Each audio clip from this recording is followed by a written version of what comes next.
All right, welcome everybody, and thanks for joining us for the December 10th, 2025, 7:30 Conservation Commission.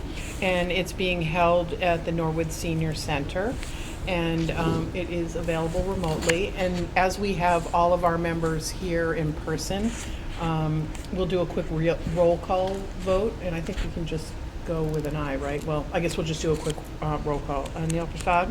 Here. John Carbone? Here. And Catherine Walsh here. All right, so Carly, I think you wanted to talk quickly about, Kelsey was going to talk about the comprehensive plan report. Yes.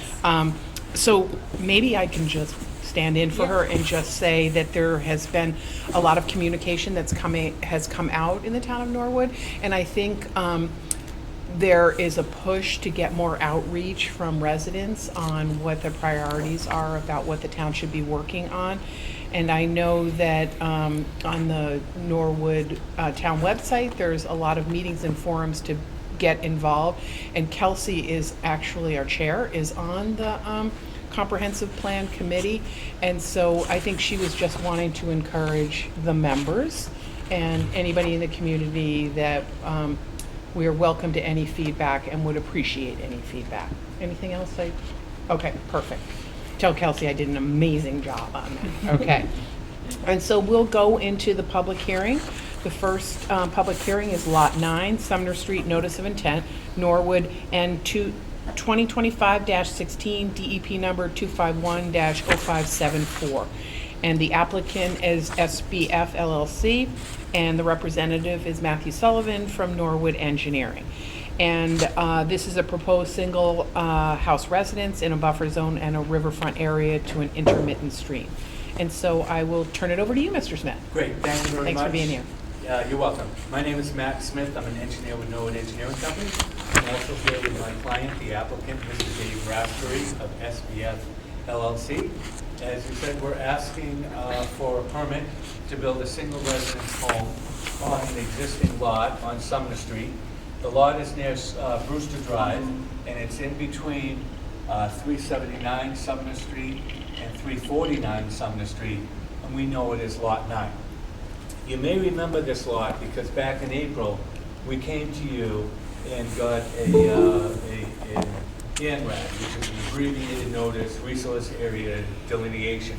And for the people in the audience, what that means is that we came to the Concom and showed the wetlands that were on the site and had the Concom review it and make a determination where the wetlands exist on this lot. And I showed it on this plan. In the back, there are a couple of intermittent streams, and then in this area in red towards the back of the lot is a bordering vegetated wetland. So this has already been shown on the plans back in April. And then what I did was I colored some of the buffer zones. In this first green area is a 25-foot no-touch buffer zone. The darker green is a 50-foot no structure, no building zone. And then the light green is the edge of the 200-foot river zone. So the river is approximately 100 feet away from the edge of the wetland. So this is the 200-foot river zone, and then there's a little bit of buffer zone in the dark green. So and as you can see, Sumner Street is at the bottom of the plan. There's two neighboring lots. So when we looked at the design for this house, we wanted to bring it towards the front of Sumner Street and away from the wetlands in the back, and also have as much of the land pitch and slope towards Sumner Street, so we would not be directing drainage and stormwater towards the back of the land, and so we wouldn't be increasing the rates of flow or the amount of volume going towards the back of the lot.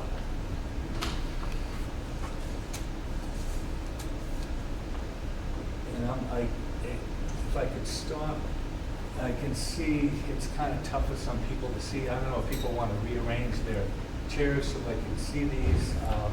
And I have Alex from my office. He's also putting what I'm showing up on this screen. So if people have a better ability to see the TV screen, so that might be easier for everyone. So this plan shows the position of the house in blue, the driveway is in yellow, and we have a stormwater management system in the front.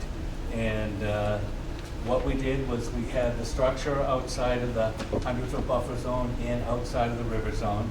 All the pavement is outside of the 200-foot river zone. Some of the pavement is in the 100-foot buffer. However, the edge of the pavement is 85 feet from the edge of the wetland and 185 feet from the river. Can I pause this for a moment? I think that there's audience interest and it's hard to see. How about if we move your easels over to the side and Sure, then the that would be- Concom can see? Yeah, and the that's audience better. can see? Yeah, Why don't okay. I help you? Yeah, okay. No, that's better. Okay. Sure. I didn't pick this up, sorry. No, I had been set up here in the past, so I just continued on and be happy to do that. You guys see this? Yeah, that's good, Carly, thank you. Yep. And Careful of the cord. I don't think we're going to be on TV, but Oh, that's okay. for Norwood Media. Actually, my engineer, Alex, is on the call. He is going to be sharing screens, so the people that are watching will be able to see the Yep. exhibits. From this point of view, I just can't tell what's up, what's on there, so just let me know what to put up and I'll put it Okay. up. I didn't have the current plan on. Okay, great, thanks, Alex. Thank So you. that's, yep, so that's the one that we want to show. So let me cut it out of people's way here. So again, we have the house outside of the buffer. We have the driveway, just a little bit of the driveway is in the buffer.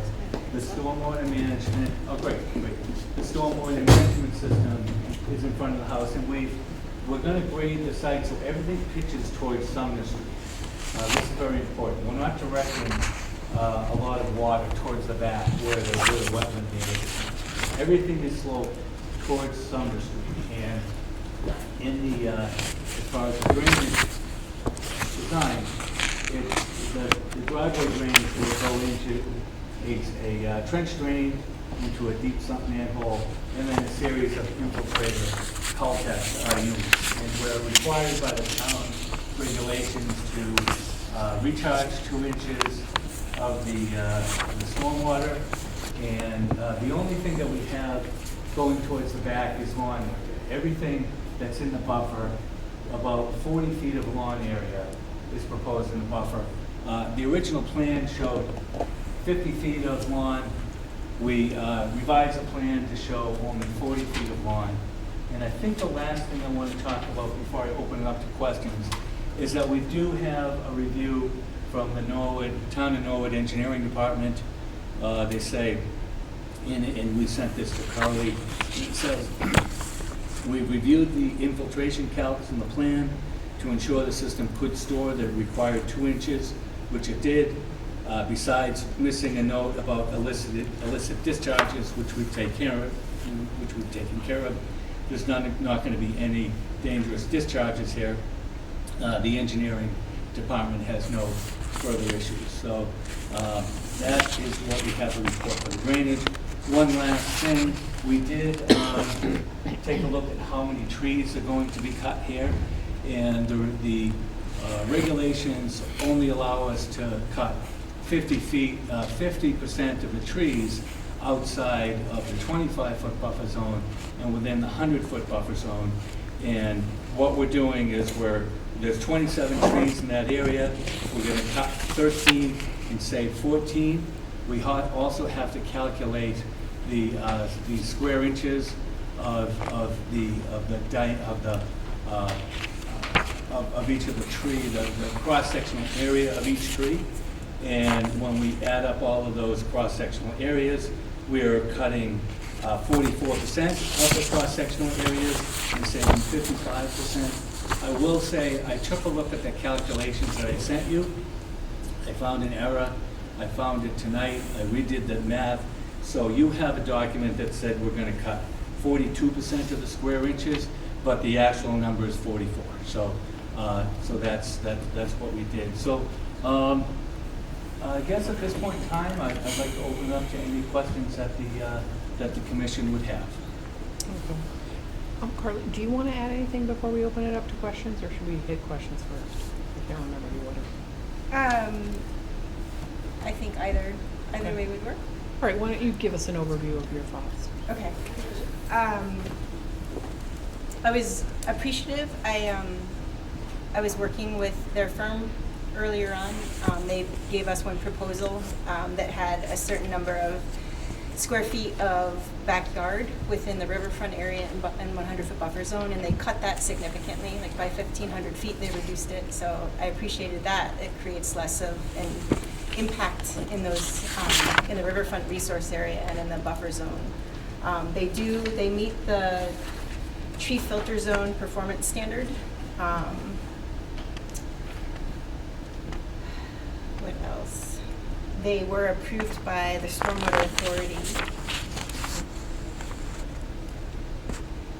One of my thoughts was that because woods are being cut, that we work with the firm to produce a planting plan that includes native species to make up for some of that habitat loss, because native species helps wildlife and provides greater ecological benefits. I also thought that to prevent any potential encroachment into the buffer zone and riverfront area in the future, or sort of overuse of lawn chemicals, we could put in some special conditions if the Conservation Commission decided to issue an order of conditions. So for instance, to put permanent markers along the rear of the backyard, stating something along the lines of wetland resource area, do not disturb. And in the conditions, talking about, for instance, no pesticides, herbicides, or fertilizers, with the exception of lime, shall be used on lawns within the 100-foot buffer zone to a bordering vegetated wetland after completion of the project. Another ongoing condition, use of sand and salt on paved surfaces shall be kept to an absolute minimum during the winter months. Snow storage shall be restricted to locations shown on the approved plan and or not within 30 feet of any wetland.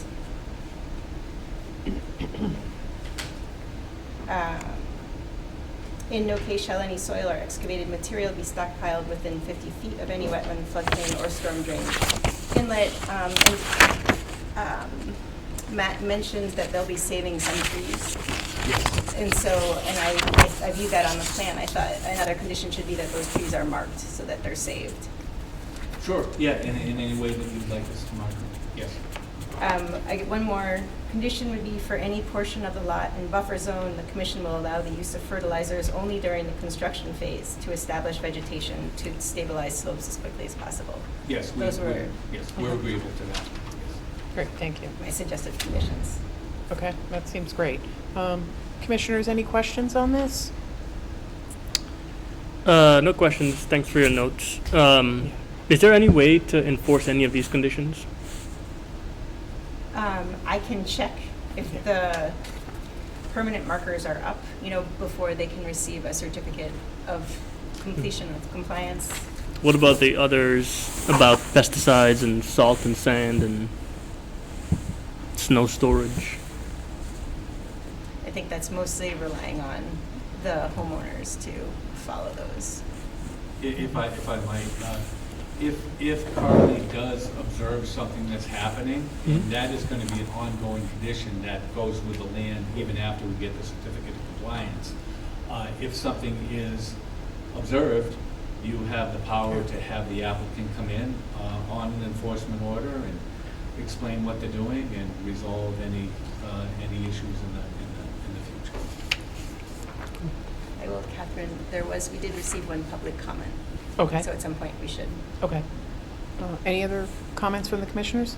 No, John, I you all reviewed set? all the recommendations prior, and I agree with them. Yeah. I like the marker idea, so, going forward, it's, Clear, yeah. you know what's going on. You can't say I didn't know. I like the presentation. It was easy to follow. Thanks. I like the color coding. It's easy to- Great. That's Alex who's Yeah. who's on. Yeah, thank you, Alex. No, I have no other Great. question. Okay. Thanks, Thanks. Alex and Matt. If I, So- yeah. Yep, go ahead. One more thought in here is that the Conservation Commission can, at their discretion, allow up to 5,000 square feet of disturbance in the 200-foot riverfront area. We don't have to, or you don't have to, but you can consider that. And this is a proposal of 3,500 square feet, alteration of riverfront area. Okay, good. All right, thank you. Did we have a public comment? Yes. Do you want me to read it, or should I give you the gist of the comment? Whichever you prefer. Depends on how long it is. Yeah. Is it super long? Yeah. Okay, let's see.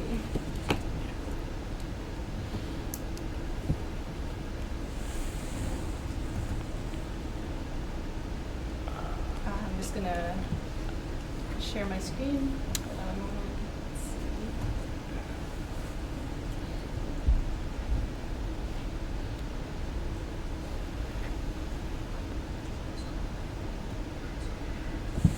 How long is it?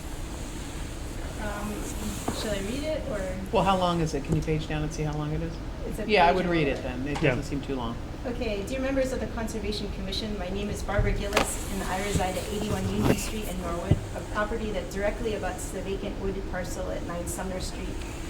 I'm writing to respectfully urge the Commission to protect the existing wetlands and buffer area associated with this parcel, which are now being considered for alteration under the proposal to build a 3-bedroom home with an auxiliary dwelling unit below. I've lived at this address for over 60 years. When my family built our home, there were no water or drainage issues in this neighborhood. The problems began only after additional development occurred on or near conservation land, which altered the natural drainage patterns and increased stormwater runoff. Our home sits at one of the lowest elevations on the street, and nearly every neighboring property now relies on a sump pump to handle groundwater. Ours is the only home without one, and I believe that is largely due to our wooded backyard and the trees on the abutting parcel, which naturally absorb rainfall and slow runoff. Even so, we have had to install a French drain to try to deal with increased water, and we still experience frequent yard flooding.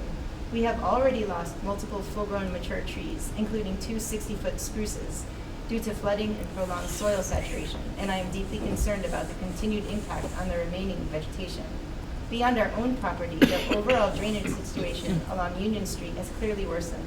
The street drain in front of our house does not function properly during heavy rains, causing water to pool and linger. Our neighbors have resorted to placing sandbags around their homes for protection, and another neighbor is now required to carry flood insurance, something that was unheard of when I purchased this house 60 years ago. These changes are strong indicators that the neighborhood's natural drainage capacity has already been compromised. Allowing new construction and land alteration on the 9 Sumner Street lot would only worsen these conditions. The existing vegetation, tree canopy, and wetland soil play a crucial role in flood prevention, groundwater recharge, and overall neighborhood stability. Any clearing, filling, or construction in this area would likely result in increased stormwater runoff toward lower-lying homes, worsened flooding and groundwater intrusion, loss of flood storage and infiltration capacity, further erosion and sedimentation along the street, permanent damage to valuable wetland habitat. For these reasons, I respectfully request that the Commission deny this project and instead prioritize the protection and preservation of the wetland resource area and its buffer zone. These wetlands continue to serve their essential purpose, protecting surrounding homes, infrastructure, and wildlife, and once disturbed, that function cannot be replaced. Preserving this parcel in its natural state aligns with the intent of the Massachusetts Wetlands Protection Act and the best interests of Norwood residents. Thank you for your careful consideration and for your continued commitment to protecting our community's natural resources and residents. Please include this letter in the public record for this application. Sincerely, Barbara Gillis, 81 Union Street. Okay. Thanks, Carly. Mr. Smith, do you have any response to that? Yes, I do. We took a lot of those concerns into consideration. They're very important and very important. We work with the Wetlands Protection Act on every single project that we work on. And that and so what we did in this design is, first of all, we moved all of the structure and the pavement out of the 100-foot buffer zone and 200-foot river zone. And then more importantly, we're gonna shape the land so everything slopes towards Sumner Street, not back towards the wetlands. So number one, it's just the natural pitch of the land, everything's gonna slope towards Sumner Street. And second of all, we're infiltrating the stormwater into the ground in front of the house in accordance to the new Norwood stormwater regulations, which require 2 inches of recharge. And so therefore, we're not doing a situation where we're having increased impervious, increased roofs, and we're not having it flow towards the wetland and towards the buffer zone. The only thing that will flow towards the buffer zone is the back lawn, and that will be a very flat lawn. It's not gonna be a really steep pitch and go into that. So we were very careful in doing this design, and as you can see by these colors, in other projects, that it's not uncommon to have work go within the 50-foot buffer zone. You can't build within 25 feet, but you can have lawns within the 50-foot buffer zone, and you can have a house right next to the 50-foot buffer zone. But in this case, we moved the house 100 feet away, and we don't have any development within 50 feet, actually within 60 feet of the wetland. So we feel that we've met all the standards that are required. Are you able to point out where Mrs. Gillis's home is? Let's see. I assume it's north, She's right? right here. Okay, Let me see, I so, can't see. So her lot is here. Oh, okay. So there's actually one point, the lot that we're presenting yeah. is here, and she is Okay. here. So actually, yeah, so she is in an area where there's a intermittent stream that goes through her property. Yep. And then this intermittent stream, my understanding, it also comes near her property. So she is in the low area. Yeah, But that stream is 200 feet away from the house that we're Okay. building, and again, we're pitching away from her house. okay. A very large part of our design is stormwater management, making sure that we don't flood other people's property, give a lot of thought to which way the drainage is going, and we work with that very, very extensively, and we take it very seriously. Great. You guys, anything to add? Any questions? No? Okay, great. Are there any questions from anybody in the audience or online? Yes. All right, do you want to come up and introduce yourself, and if you could give us your name and address, that would be super helpful. Thank you. Diane Panos, 95 Union Street. 95 Union? 95 Union. Got it, great, yes. thank you. So I believe this property is being built right behind our home. And so my concern is flood. Over the past couple of years, the flooding has increasingly gotten worse. And we are one of the homes that had to now lay out sandbags in front of our property because when it rains and it's a hard rainstorm, we get flooded. So my concern is with this property being built, what is it going to do in the back of our house? Are we going to get flooded because this is directly in our yard, more or less? Are you able to point out Yeah. where you're at? Yeah, that would be helpful. Let me see, so.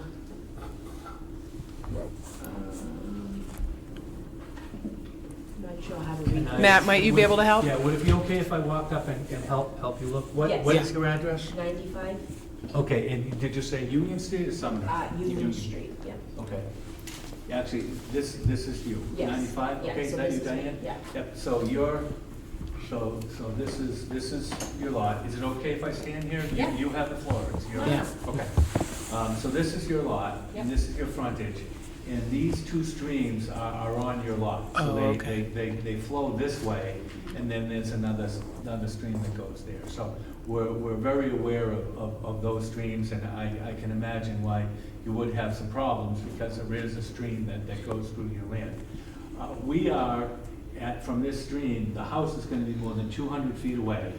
And although this land does slope back towards your property, we are gonna regrade this so the developed part of our lot is gonna go towards Union Street. So that's what we're proposing. So is there any kind of, anything that's gonna like protect us if this happens, if we get flooded? Um, After this project's done and, Well, the protection is in the design. The only thing that's gonna go towards the wetland is 40 feet of a flat lawn in the back. This driveway is gonna go towards Sumner, the roofs are gonna go towards Sumner. If there's any, is there any drainage now, like system that's happening? Because right now, when it rains, my backyard gets fully flooded. You can't even see, like the grass is covered, it flows out. yeah, right now, it's a vacant lot, and the lot, all of it slopes towards your land. So that's the way it slopes.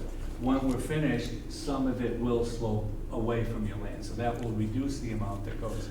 But as far as the other thing that can happen, if you do observe any substantial, or any channelized water flow going towards your land, I mean, there will be some small drainage that comes off of a lawn, which is what they call a sheet flow, where the water just kind of dissipates all the way through.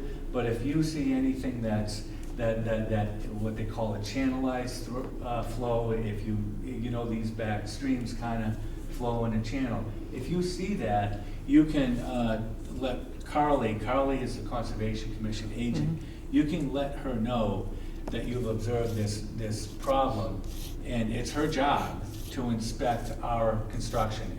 And as part of the permit that they're gonna issue, Carly has a right to enter the site while we're under construction. We cannot exclude her, and then she can make an observation, and if she sees some concerns, she can ask the commission to have us come back and. So maybe like on a really rainy day. Sure. Is where yeah, it gets. yeah. Are you seeing any channelization in the current state that it's in? Or like, are you seeing flow Oh, into a your lot, yard a from lot. that, Yeah, sometimes from that I think vacant my lot? drainage system works on the street, because it's like, the water's going nowhere, and it's just becoming like a river, you know? From the vacant lot? Not from the vacant lot. Yeah. Well, the vacant lot, I can see in the backyard where all the trees are, the conservation land, the water builds, where, you know, you don't see the ground anymore, you just see water. Right, the It becomes groundwater like a level. river, like a, Mhm. yeah, so Yeah. it becomes just flooded. Okay. But on my street on the other side is where, you know, it's starting now to come into my driveway. And that's on the Unions? On Union Yeah, Street. got it, okay. The water is now Yeah. starting, I don't know why all of a sudden, but the pitch is now coming into my driveway. Okay. And, you know, we're putting sandbags. We don't have a sub pump. Yeah. So, you know, my house has gotten flooded a couple of times. That was when the Norwood Hospital got flooded yeah. years ago. Yeah. That was extreme, and I've never seen my house get flooded like that before. And we had water up to here on Union Street, inside the house. Yeah. It's a split range. Okay. So, this just concerns me a lot because of what I see currently, and over the years, it's The just concern getting was worse. how the property that was being built was going to be pitched towards the Pitched, street, yeah. and not pitched towards the back of where the conservation. Yep, understood, yeah. So, Yeah, got it. more here on property. Okay. But I see that they have the drainage system. I just like, is there a guarantee, like, my house is not gonna get flooded when this project happens? You know, it's great on a sunny day, but when it's pouring out, you know, that's when you really see the flood. Yeah. Yeah. It seems like the property gets flooded regardless of the construction, so is there something that the town engineer needs to look at here? Like, Well, it sounds like if the catch basin in front of Barbara Gillis's house isn't Yeah. working, that should be examined. Yeah. okay. Maybe. I just know, you know, seeing my neighbor's house, how much water they get in their backyard, and put a boat back there. Yeah. That's the Gillises? No, No, that oh, was, Gina's house, right? not Gina's, across, they just sold the house. Oh, Alfego's. Across Union Street, yeah. It's Yeah. on Union Yeah. Street, but it's my neighbor. Yeah. Mhm. Well, maybe Carly can highlight this with the town engineer and Yeah. maybe have a look. Yeah. I'm Yeah. hoping that slope though Yeah, it would help. will mitigate, and then Yeah. there's like, what, 40 feet of lawn? Yes. And if you do see channeling, we need to know about that. Yeah. Would pictures help, like in the next time there's a big rainfall? Would it be helpful to take some pictures? I've taken a couple of pictures Yeah. of my driveway, if it's helpful. available, I can show you. That would be great. Yeah, What it looks like on Yeah. some really bad days. yeah. Okay, I'll look at my phone. Thank you. Okay, thank you. Appreciate your comments.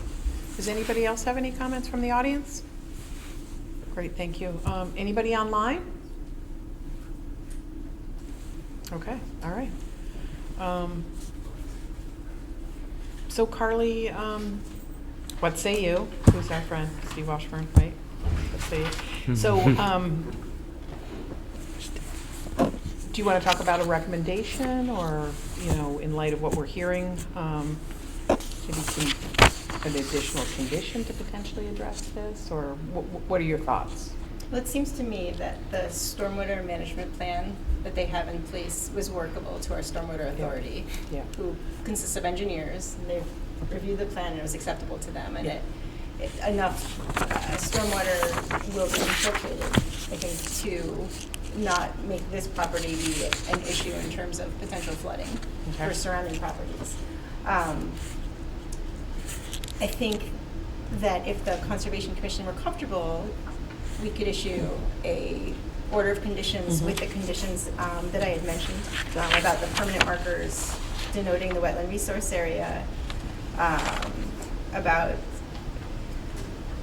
the use of fertilizers only during construction, ongoing conditions of no pesticides, herbicides, or fertilizers with the exception of lime on lawns within the 100-foot buffer zone of the bordering vegetated wetlands, ongoing condition of use of sand and salt on paved surfaces being kept to an absolute minimum during winter months, ongoing condition of snow storage to not be within 30 feet of any wetland, to have no soil or excavated material stockpiled within 50 feet of any wetlands or floodplain or storm drain inlet, that the applicant will work with the conservation planner to produce an acceptable planting plan to consist of native plants compatible with site conditions, and that the applicant shall mark the trees to be saved.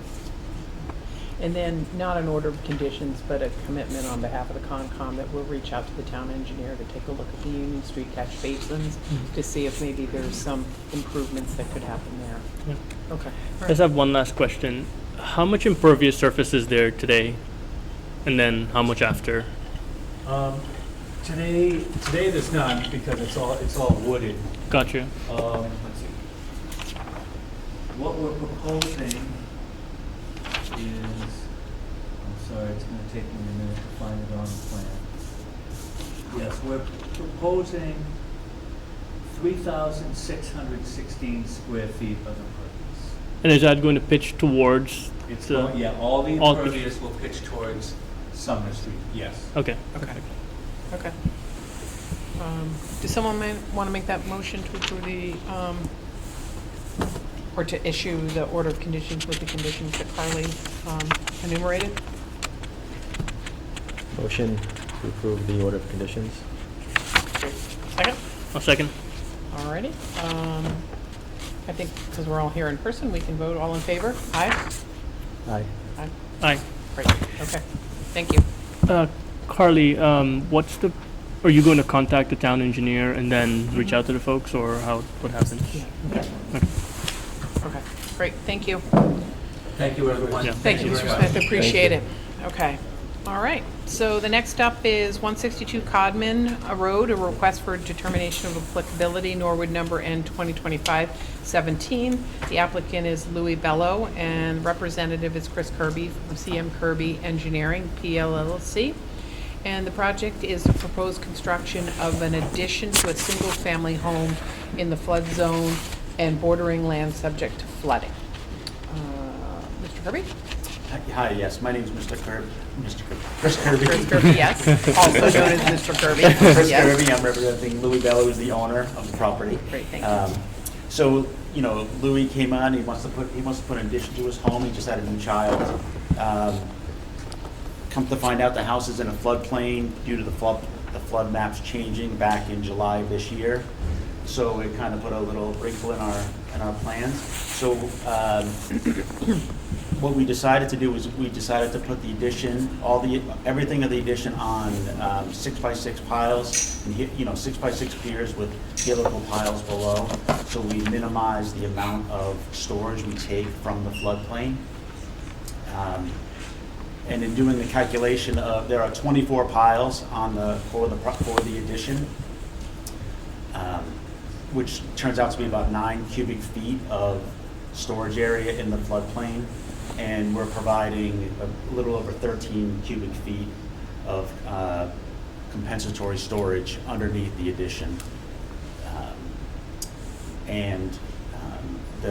The new the first floor elevation of the home is 3 feet above the high flood elevation for the property. So we have, with the helical piles, there's almost no excavation with helical piles, and we're on PT posts, so we're above the floodplain, so we're providing the compensatory storage, so we're looking for a negative determination of applicability. Great. All right, thank you. Sure. Carly? Yeah, anything to add? You can see up here some of his plans, by the way. Let me know if you want to see a specific illustration. May I approach the? Yeah, absolutely. So here, you can see the helical piles with just like a deck pier, for on decks. So it's just a helical pile below ground. So there's no excavation of a machine. It's just, they just drill them right in and go. If you don't mind going up a page or two, one more page. So right here, this is the foundation plan, and you can see here are the piles. What is the here's existing house? This is the existing house. Okay, right here. got it. So it's an attachment to the existing house? Yeah, there's an addition on the back right here, as well as On the side. on the Okay, side, got where it, you'll be got it. Gotcha. squared Okay. off the front. So this is all on deck piles. Mhm. There's one for a post I need for a ridge beam. Yep, And then these are all on just helical piles. got it. So, and then we're providing the storage in this area right here, right underneath the structure itself. It's basically 16 by, I gotta look, 16 by 10 or 16 by 12, they have the calculation. It's literally an inch of soil we're taking out and putting on the front of the house that's in the 500-year floodplain. Because the floodplain actually comes out over here like this, comes through these corners. So these 4 piles are actually not, these 1, 2, 3, 4 are actually not even in the floodplain. And I'm including them in the calculation for the storage. Okay, great. Okay. Go ahead, Carla. Anything? So in Massachusetts Association of Conservation Commission's Wetlands Handbook, the performance standard is that for work in the floodplain, the developer has to provide 100% flood storage compensation on an increment by increment basis. And so they are going to be supplying more compensatory storage than the quote fill that they're creating by driving the posts into the ground. So the work meets that standard. Helical piles will produce relatively little fill. The proposed compensatory storage will more than mitigate for that fill. They provided an adequate erosion and sedimentation control plan. For these reasons, I believe that if the Conservation Commission were comfortable, it could issue a negative determination of applicability. Okay, great, thank you. Commissioners, any comments, questions? No. Okay. Anybody from the audience, any comments, questions? Okay. Seems relatively straightforward. I will entertain a motion to issue a negative determination of applicability. Gentlemen, I'll second that. you want to first it? No. Make Thought the you were making- motion. Make the motion, okay. I'll make a motion for a negative determination of applicability. Great, thank Second. you. Yeah. Okay, great. All in favor? Aye. Aye. Good, great. Thanks, Adele. Thank you. Thank you. All right, thank you. Appreciate it. Thank you. Okay. All right. Next up is wetland issues updates, and the first is 1415 Boston Providence Turnpike, and it's the dumping behind Home Depot in the riverfront area. And Carly, you want to give a little bit of an update? Sure. And Stephanie Dennis Thank is you. here from Home Depot. And this is Connor Hi, how are you? Kennedy, my peer from another Home Depot. As Okay. well, that's be joining me today.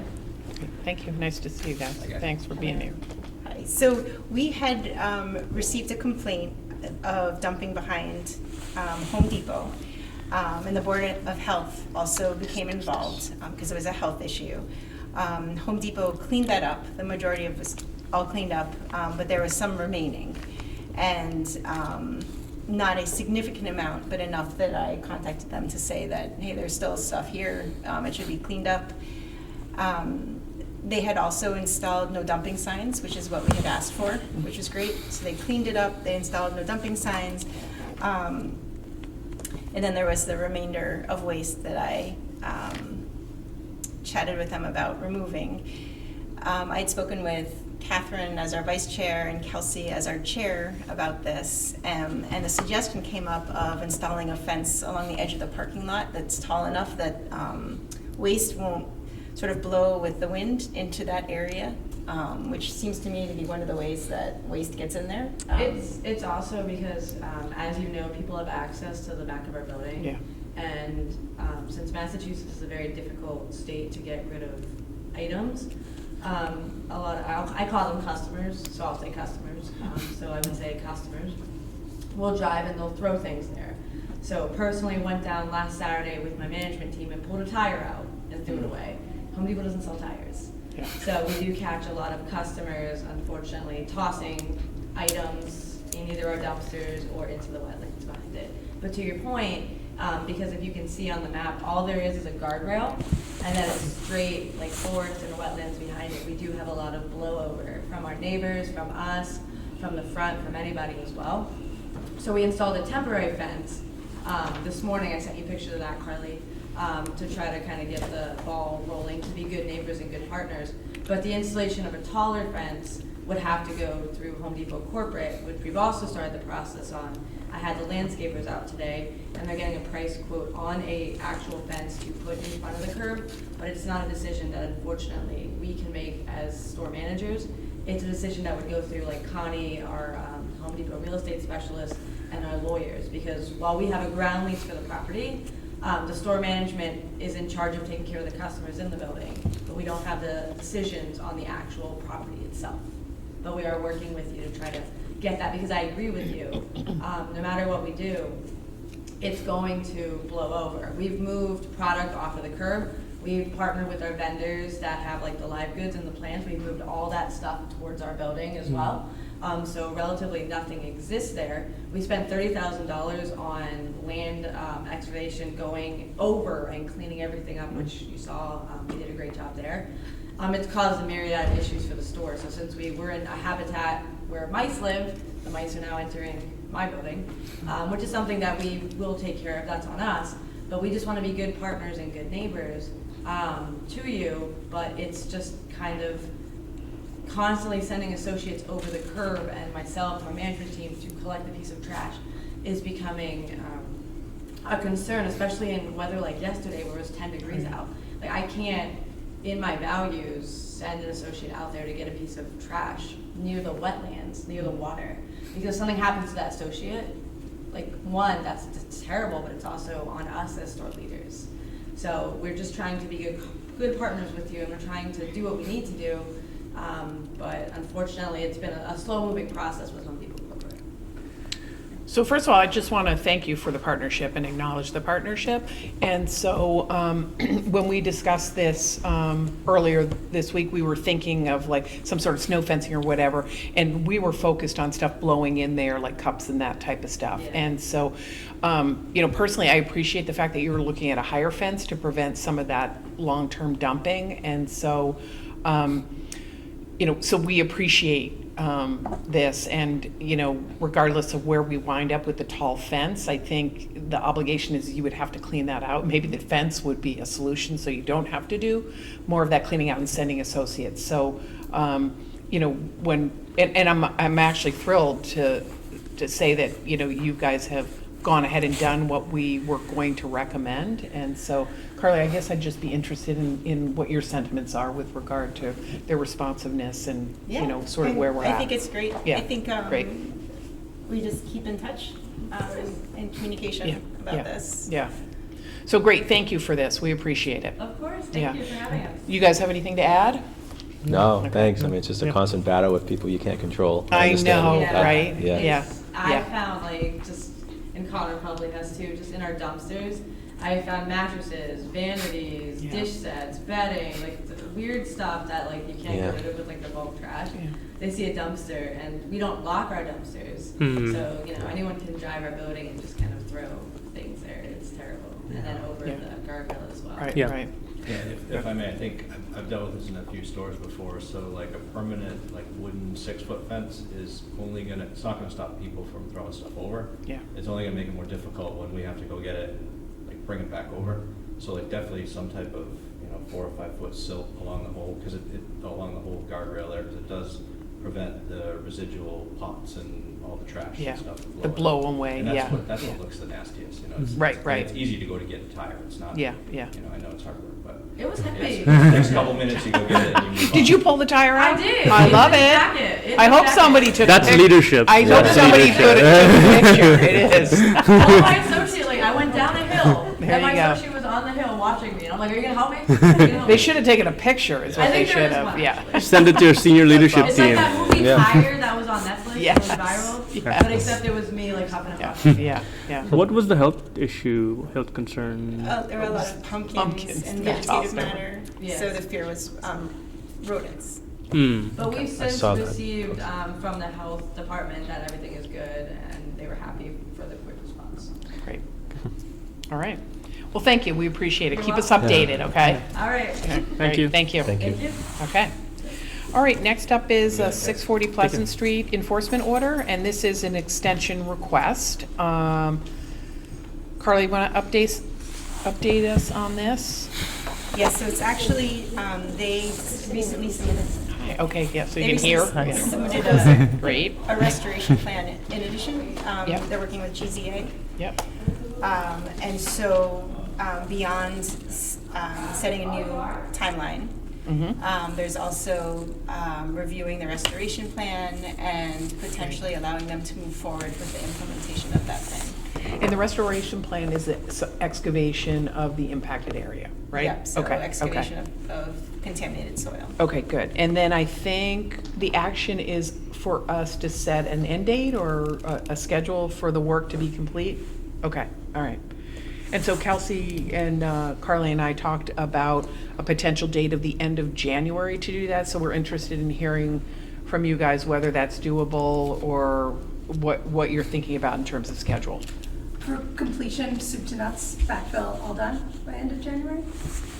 Yes. Uh, Is that, It's a little tight only Okay. because of the holidays in between. Okay. And getting things contractually set up, but in general, I think a few weeks once we get approval to move, right? These are such small areas. They're- Yeah.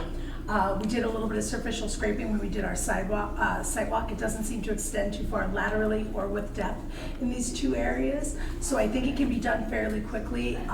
The two things would be getting the contract set up when it's very, very cold or we have freezes. Sometimes contractors take their sweet time with getting out there, and then finding a home for the soil after disposal. But I would what's the say contaminant, will you remind me? Is it waste oil? petroleum, yeah. Petroleum base, okay, okay, great. It's funny because we looked at the meeting schedule, and I think there's 2 meetings in January, and we opted for the later one. So what's the next meeting in February? It's February 11th. February And 11th. then March 4th. February 11th? Yeah, certainly permitting would be the other holdup besides contractual issue. Permitting from DEP? Oh, with you guys, with you folks. Oh, okay, got it. It's like, oh, Which God. It's we're like, happy to talk about this evening. okay.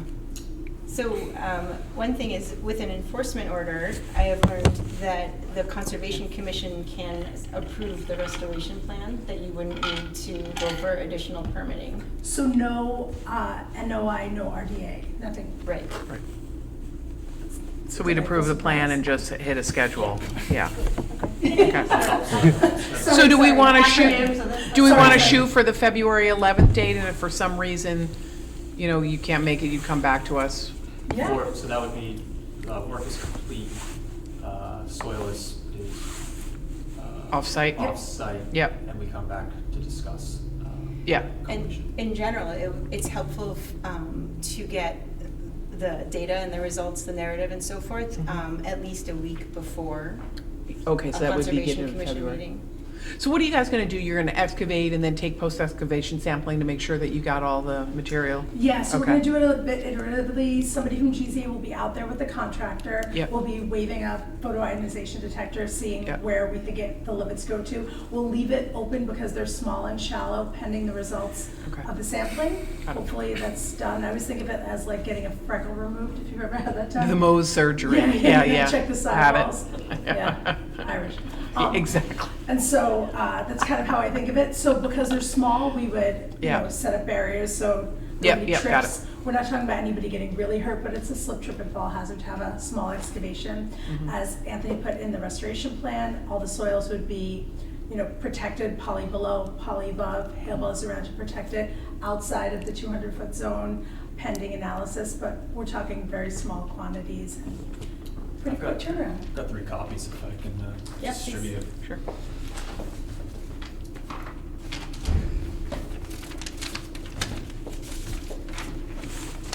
Oh, share these? Pass it around. You don't have that online, do you, Carly? Sorry? You don't have a copy online, okay? Did you Totally fine. send one? Is that the to me? restoration plan? Yeah, it's page like 4 It's of the attached to PDF. the narrative. Oh, But- yeah, I got it. but either way, Yeah, it's um, on the restoration plan, Carly. Okay. The northernmost area is located between the 50 and 100 foot, as you can see, and then the second is still within riverfront, both within the riverfront area. And as Marianne discussed, there'll be, materials will be stockpiled on poly, and it's in that yellow surrounded area to the south, outside of the riverfront area. So those are, you can see there's a few things in our way at the moment, but with the help of the landowner, we're gonna have those moved, and we'll be able to access those areas a little easier and protect them as well while it's waiting for testing results.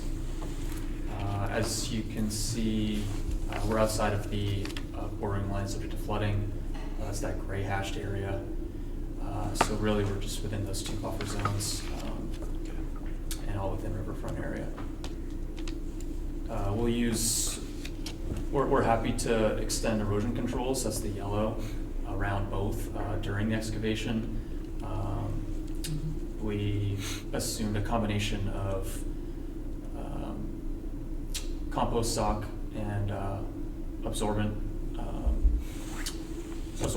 sock used specifically, from spill kits that a contractor would have on anyway, but we would order in excess to have on hand just in case. But like Marianne said, we don't expect it to go very deep, or laterally, it's 31 square feet approximately, we estimated between the 2 combined. So is that below the DEP reportable threshold?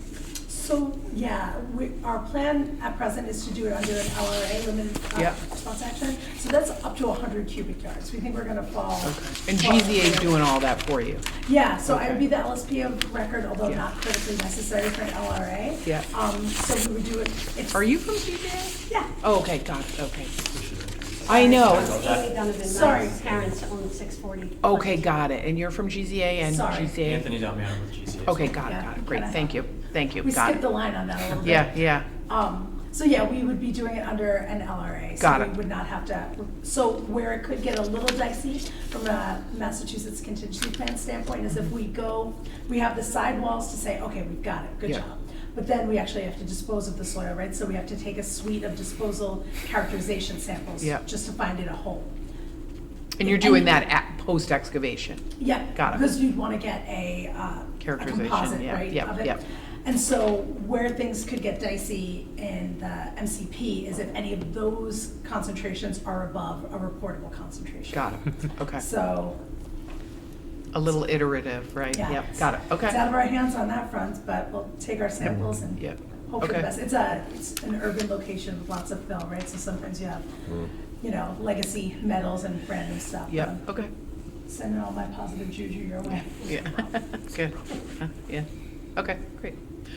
So are you thinking February 11th, but we would need information like February 5th or something like that? Yeah, You we think- wrote down like at least a week ahead of time to get Okay. you a narrative, Okay. analytical samples, Okay. a plan, just so you're not going in blind for the February 11th. Okay. And if deep freeze, contractor issues, Yeah. all of the in-state landfills exploding at the same time and not taking our soil, anything Right. comes up, we'll let you know. And you'll coordinate with Carly on that if you Right. need additional time. Okay, good, all right. Are you guys comfortable with that? Okay, good. Carly, you good? Yeah. You're good? Yeah. We're all Yeah. good? Okay, all right, perfect. All right, great.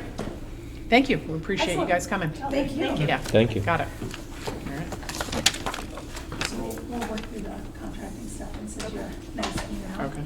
Is there anything from you, Carly, for, you know, authorization to move forward? Yes, Or- I'm going to send you a memo Great. indicating the Conservation Commission is comfortable with the restoration plan being implemented. Perfect. And the date, I'll yeah. repeat the timeline as well. Okay, great. Thank you very much. Great, thanks Thank you guys, I you. appreciate it.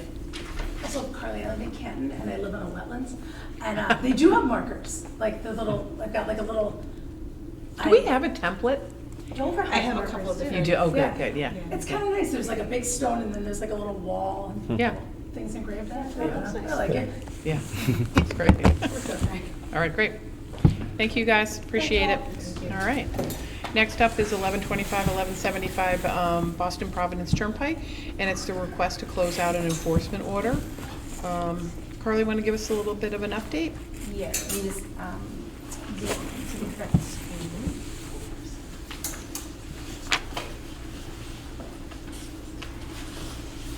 Is there anybody present from? Yes. Okay, great.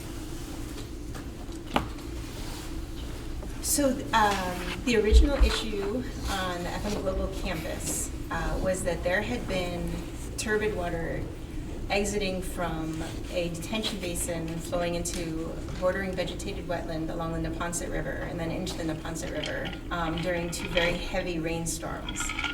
And so the Conservation Commission issued an enforcement order to have that issue stopped and then have the cause behind it discovered and have the problem resolved.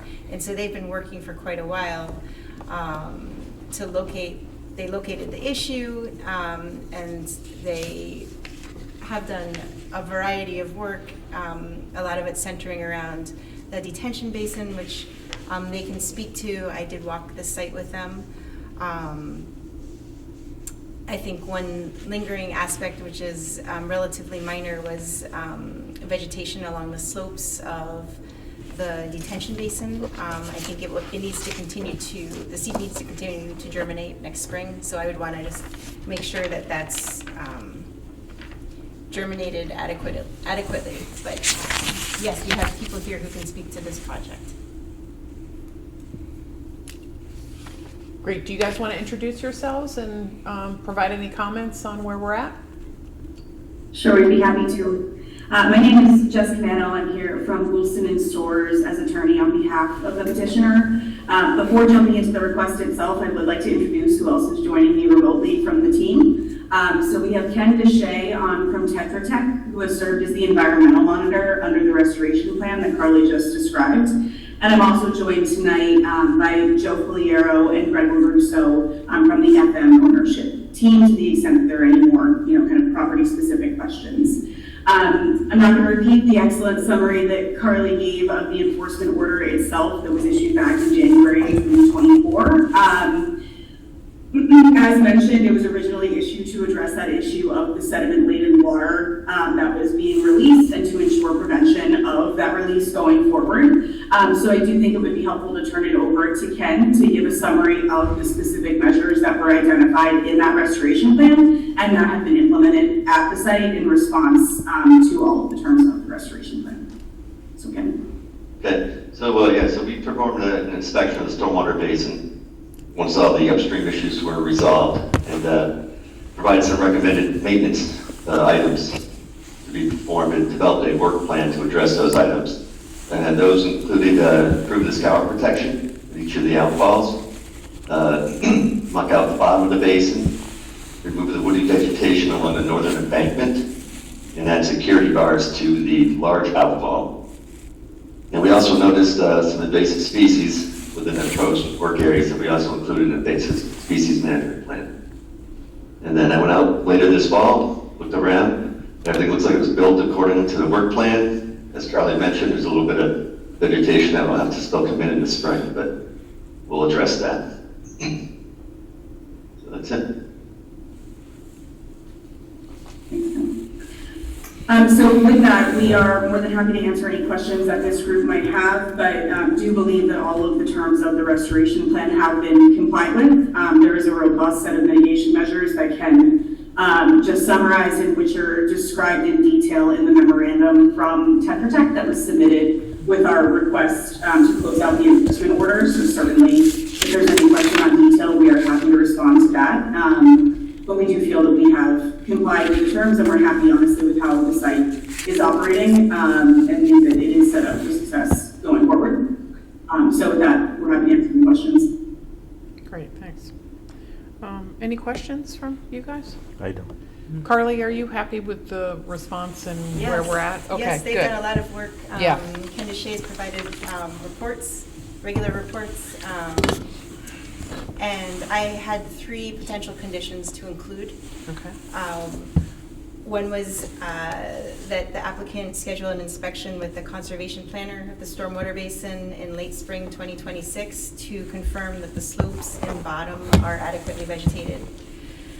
Should the basin be perceived not to be sufficiently vegetated at that time, the applicant would be responsible for sowing seed and caring for it until there is a minimum of 75% coverage of soil. Another one, a continuing condition, is that the applicant shall implement annual inspections and activities as detailed in the invasive species management plan submitted on October 4th, 2024. To James Murby of Hobbsbrook Real Estate for the control of purple loosestrife, Mila minutevine, tree of heaven, Japanese knotweed, and common reed. And the final continuing condition is that the applicant shall abide by their stormwater management system operation and maintenance plan and long-term pollution prevention plan. But I appreciate how responsive you've been and the work that you've done to solve this issue and monitor it. Thank you. And have you discussed those conditions with the FM Global team? Nope, right now. No. Okay. Do those sound reasonable? If I might ask a question just before turning it over to the ownership team, to be clear, Carly, this would be, and to the commission as well, these would be conditions to a closeout of the enforcement order such that it would be closed out. These would just be an ongoing condition as a term of that closeout. Yes. Head nodding, yes. Good. Good. Thank you. So with that, Greg, Joe, I'll turn that over to you as well as Ken for the scope of what would be the ongoing kind of management standards. And I do understand that invasive species memo that you referenced, Carly, was, I believe, prepared by Ken's office. I don't have it in front of me, but yes. Yeah. I mean, we intend to, we've been a long-term community member of Norwood, so we haven't, I don't see any issues with this. Now that it's been cleaned up, we certainly expect to maintain this in a regular interval. So offhand, Joe, unless you have any questions, I don't have any issues. The one thing I would point out to somebody is that Jim Murby's name was mentioned. He was the previous FM campus, Norwood campus manager. He has since retired. That new entity is now Matthew Alix, A-L-I-X. He is the new Norwood campus manager, in case you wanted to be connecting with the appropriate person. Thank you. Great, thank you. Appreciate it. And we appreciate your cooperation, and we certainly do think of FM Global as a good partner and neighbor. So we appreciate your responsiveness. Thank you so much. Okay, so we're good? We don't, okay, We perfect. have to vote on All right. this one or anything? Nope. You could. Sorry if I'm right. Joe, are you comfortable with those conditions as well? Thank you. No, I am comfortable with the conditions. We will work to meet the conditions as stated. Okay. Thank you. Do you want to do a quick vote to be Yeah, sure? yeah. Okay, so we'll take a motion to close the enforcement order with the 3 conditions that have been articulated. All right, motion to close the enforcement order with the 3 conditions. Great, thanks, Sean. Second. Okay, great. All in favor? Aye. Aye. Aye. Great. All right, great. Thank you, guys. We appreciate your time. Thank you so much. Thank you, everyone. Thank you. Thanks. Bye, everyone. Okay, next up is Conservation Commission business. And it looks like Carly has an update on some tree pruning that has been requested by a business owner. Yep, Applied Plastics at 25 Endicott. They informed us that there are oak trees on a swath of land that run through their parking lot that's owned by the Conservation Commission. The limbs tend to fall when they die, and the issue is they can fall on people or cars and so forth. And so I contacted several arborists to get price quotes, and I'm here to ask the Conservation Commission to choose an arborist. Prevailing wage is necessary. So we have a couple of quotes. Royer at 2,000, and Pathfinder at 2,500. Those are the 2 are prevailing wages, right? Yeah. Okay, good. All right. Yeah, I mean, you'd have to go with the one that has the prevailing wages. Yeah. Oh, Roy, I see your Okay, so recommendation. Royer. Okay, yeah. I would tend to go with Royer because it's a smaller cost. Yep. If that's workable for you. Okay. That sounds reasonable. I mean, you did your due diligence and outreach for sure. Okay. All right, so we're giving you a thumbs up to proceed with Royer? Yes. Okay, great, thank you. And that'll just come out of the administrative budget, right? Our operating budget? Yeah. Okay, great. Okay. Nice segue into the next item, the quarterly budget report. You were saying aquatic First, plant aquatic plant management management. annual report. Oh, It's okay, there was, was that an ad? yes. Oh, this is an old, I'm looking at my one from, all right, tell us about aquatic plant management while I read So up on that. around this time of year, we get reports from the firm Water and Wetlands on the treatment programs for Ellis Pond and the Haas Ponds. And I just wanted to make you aware of what they found. And they soon will be providing us with their recommended program for 2026. As you might have seen in the management reports for those ponds, they do recommend potentially adding additional water quality testing for Ellis Pond to look at phosphorus. They do have higher algae loads sometimes, and extra nutrients can be one of the causes of that. So by looking at phosphorus levels, they can consider what they might do to prevent future algal blooms. That was it. That's mostly a heads up and a provision of those reports. They just provided a year-end report also for Willett Pond, so I'll provide that to you for our next COMCOM meeting. Great.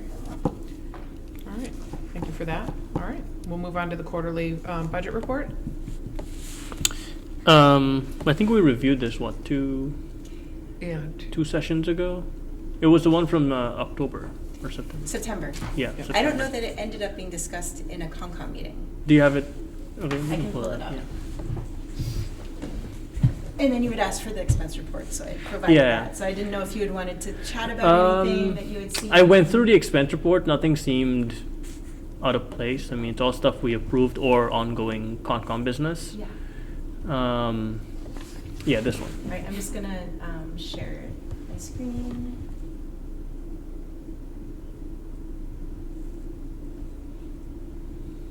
So, question: who approves the expense reports or expenses? Okay, hold on one moment. Let me just find where it went. Where Your, did it go? your downloads folder, I think. Sorry, guys. Okay.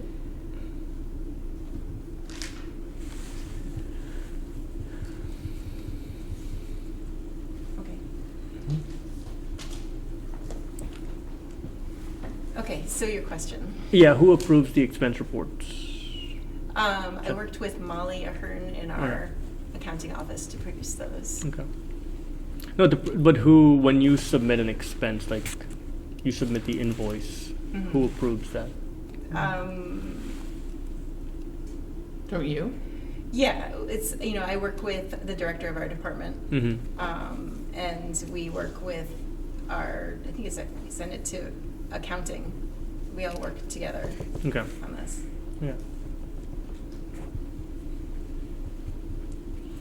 I didn't know if you wanted to chat about anything. Did we? I feel like we looked at this before. Yeah. Yeah. But we can go from the top. I mean, Is that in the folder? Yes. Okay. CPA funds, we have right now 30K, right? The Wetlands Protection Act right now is at 23K. And peer review funds, It's just that comes and goes when we need peer review. yeah, available budget 6,000. So, That was, I think, planning board. So okay, That wasn't us. that's fine. Do we have do you foresee any more peer reviews for the next, the rest of the fiscal year? Well, the fiscal year will go through to June. the end of June. Yeah. So we might, it just Yeah. depends on what. They're typically small applications amounts, come. right? Yes. Yeah. Yes, not significant. Okay. If we run out of money for peer review funds. Well, so for peer review, the applicant provides the funds. Oh, okay. Yeah, so. And then the balance is just kept in that account. Yeah, and Okay. then if there's leftover money, we return it to the applicant. Oh, okay. It's like a force account, right? Sorry? It's like a force account, right? Force account? Yeah, they give you money and you spend down on it and then return. Oh, Yeah. okay. Expense 6,500. Donations. I don't think I've ever seen that one before. Yes, it seems like people can make donations to the Conservation Commission. In general, though, when I've been on the Conservation Commission, people might donate like a canoe. Right. Or Yeah. plants. Not money, or yeah. I haven't seen money not- before. Yes, yeah. So that balance is from the previous fiscal year? It's just kind of hanging This out fiscal there. year. It says there's no activity in this fund. Oh, this okay. So it's previous fiscal year, yeah. Wonder how old that is. Interesting. But what could we use? So we could use that money for, let's say, a sign or something, right? There's no restriction on the donation. Not that I'm aware of. Okay. But I haven't looked into this before. That's good to know. Yeah. Yeah, I'm interested if we could find where that came from. I'm just interested who Yeah. donated. Yeah. Interesting. And if there's any restrictions, usually there's not for the small dollar amounts. But,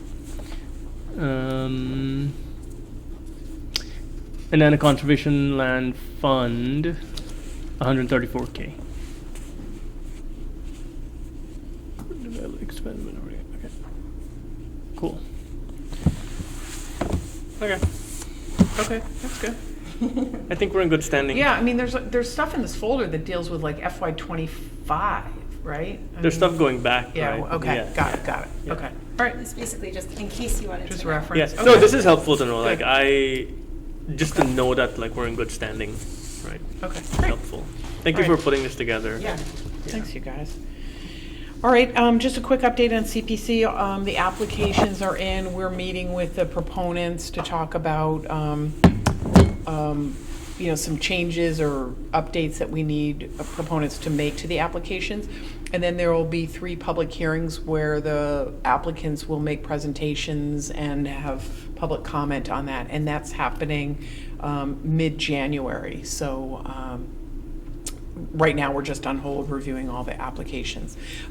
There is sort of 4 requests that we received. 2 are for work happening at school playgrounds, and 2 are for town-controlled playgrounds.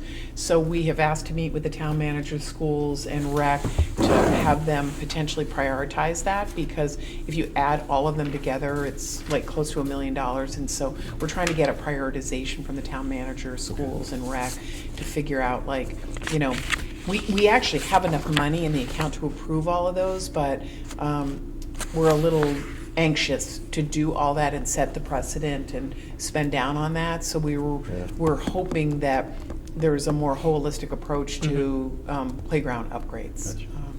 And so what I've come to find out is a lot of the playground upgrades are not funded by school committee dollars or the school budget, and that parents typically raise the funds for that. And so, that was of concern for a CPC. I didn't know And that. there are many towns and cities that pay for all of the school playground updates through CPC funding. So I think we just want to get a better sense from school committee, town manager, and rec about like what are their expectations. So more on that. Makes sense. Is maintenance a concern as well? It is, yeah. So- So, so school committee does maintenance. We've got, our own parks people who do maintenance. So, it's a little complicated between the two, but we feel like, we're happy to approve some of this, but we're trying to look at it as part of a program and maybe a multi-year approach to it. Gotcha. So more to come on that. So that's sort of the most work that we need to do on those 4 applications. So hopefully we'll have a better sense at the end of January when we're starting to prepare the packages for the town meeting recommendations. Okay. Interesting to know. Yeah, very interesting. Okay, so we have 2 meeting minutes. I got a chance to review them. Do we want to vote them one at a time? Does anybody have any comments or questions on the meeting I minutes? just wasn't at the November meeting as Okay. far as like making sure Okay. nothing was missing, right? All right, so a motion to approve the October 15th meeting minutes? Motion to approve the October 15th minutes. Great, thank you. Anil, second? Second. Okay, great. All in favor? Aye? Aye. Okay, great. And I'll make the motion to approve the November 5th, 25 minutes. I will second. Okay, great. All in favor? Aye. Aye. Great, thank you. All right, Carly, agent update?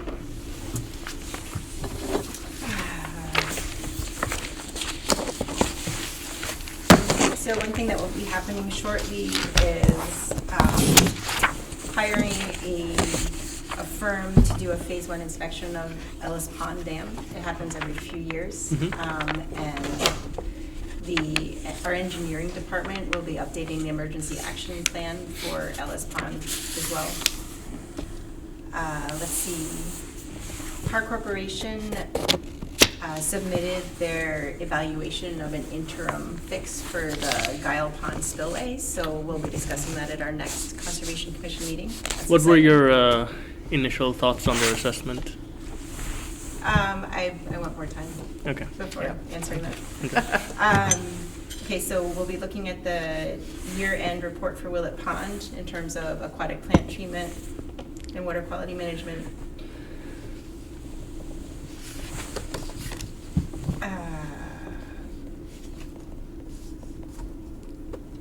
And I think that's about it for now. Yeah, All right, that's great. about it for now. All right. All right. Entertain a final motion? Make a motion to adjourn. Second. All right, all in favor? Aye. Aye. Great, all right, great. Thank you. Done.